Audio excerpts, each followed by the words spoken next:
Hi అండి. Welcome to our YouTube channel. తెల్ల ration కార్డులపై కీలక అప్డేట్. అయితే ఇప్పుడు చాలామందికి కొత్త రేషన్ కార్డులు రావడం జరిగింది కదా! చాలామంది రేషన్ కార్డ్ వచ్చిన తర్వాత ఇలా చేయడం అయితే మర్చిపోయారు. ఇలా చేయకపోతే రేషన్ కార్డ్ అనేది రద్దవుతుందనమాట. మీరేం చేయాలి, ఏంటి అనేది ఈ వీడియోలో మీకు క్లియర్‌గా ఎక్స్‌ప్లెయిన్ చేస్తాను. మన ఛానల్ అయితే సబ్స్క్రైబ్ చేయండి, లైక్ చేసి సపోర్ట్ చేయండి. తెల్ల రేషన్ కార్డులు ఇప్పుడు ఎవరికైతే ఉన్నాయో అంటే ప్రెజెంట్ పాత వాళ్ళైనా సరే, ఇప్పుడు రీసెంట్‌గా కాంగ్రెస్ ప్రభుత్వం రీసెంట్‌గా చాలామంది కొత్త రేషన్ కార్డులు ఇచ్చింది కదా!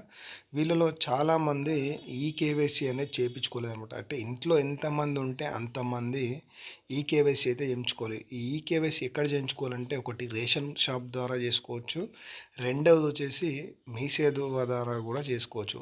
అయితే ఇప్పుడు రేషన్ షాప్ దగ్గరికెళ్తే ఏమవుతుందంటే వాళ్ళు రేషన్ ఇచ్చే బిజీలో ఉండి చాలామంది ఈకేవైసీ అనేది చేయడం లేదనమాట. యాక్చువల్లీ ఇది ఎవరు చేయాలంటే రేషన్‌దారులు ఎవరైతే ఉంటారో పంపిణీ చేసేవాళ్ళు వాళ్ళు మాత్రమే ఈకేవైసీ చేయాలి. అయితే వీళ్ళు రేషన్ పంపిణీలో కొంచెం బిజీగా ఉండడం వల్ల మీ సేవకి వెళ్ళమని చెప్తున్నారు. మీ సేవలో కూడా ఒక ₹20 అట్లా తీసుకొని ఈ తెల్ల రేషన్ కార్డులో ఎవరైతే పేర్లున్నాయో వాళ్ళలో ఈకేవైసీ అనేది చేశారనమాట. అయితే ఈకేవైసీ ఎవరు చేయించుకోవాలంటే ఇప్పుడు ఆల్రెడీ రేషన్ షాప్ బియ్యం తీసుకునేటప్పుడు మీరు వాళ్ళని అడగొచ్చు. ఇప్పుడు అందులో మీరు సపోజ్ ఒక 5 మెంబర్లు ఉంటే అందులో ఇద్దరు గ్రీన్‌లో ఉండి మిగతా ముగ్గురు రెడ్‌లో చూపెట్టిందంటే ఆ ముగ్గురు ఈకేవైసీ కాలేదని అర్థం. అయితే ఇంకోటేంటంటే 5 సంవత్సరాలలోపు పిల్లలకు ఈకేవైసీ అవసరం లేదు. 5 సంవత్సరాలు దాటిన ప్రతి ఒక్కరు ఈకేవైసీ చేపించుకోవాలి. మీ పిల్లలకు మీరు చేయించారా లేదా ఒకసారి చెక్ చేయించుకోండి రేషన్ కార్డ్‌లో.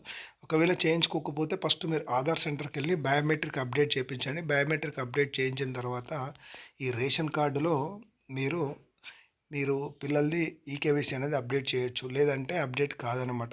ఎందుకంటే థంబ్ పెట్టాలి కాబట్టి ఈ 5 ఏళ్లలోపు పిల్లలకు థంబ్ అనేది సరిగ్గా రాదు కాబట్టి అందుకే వాళ్ళు తీసేశారు. 5 ఏళ్ల తర్వాత పిల్లలకు మీరు ఫస్ట్ ఆధార్‌లో ఈకేవైసీ చేపియండి. తర్వాత మీరు రేషన్ కార్డ్‌లో చేయించుకోండి. మీకు తెలిసిన వాళ్ళకి కూడా వీడియో షేర్ చేయండి. ఎందుకంటే దీనికి టైం అనేది లేదు. బట్ ఎప్పుడు అయినా ఇది రిజెక్ట్ అయ్యే అవకాశాలు ఉన్నాయి కాబట్టి మీకు మన సబ్స్క్రైబర్స్‌కి అయితే మిగతా వాళ్ళకి తెలవాలని వీడియో చేస్తున్నాను. వీడియో నచ్చితే ఒక లైక్ చేయండి. Thank you for watching our YouTube channel.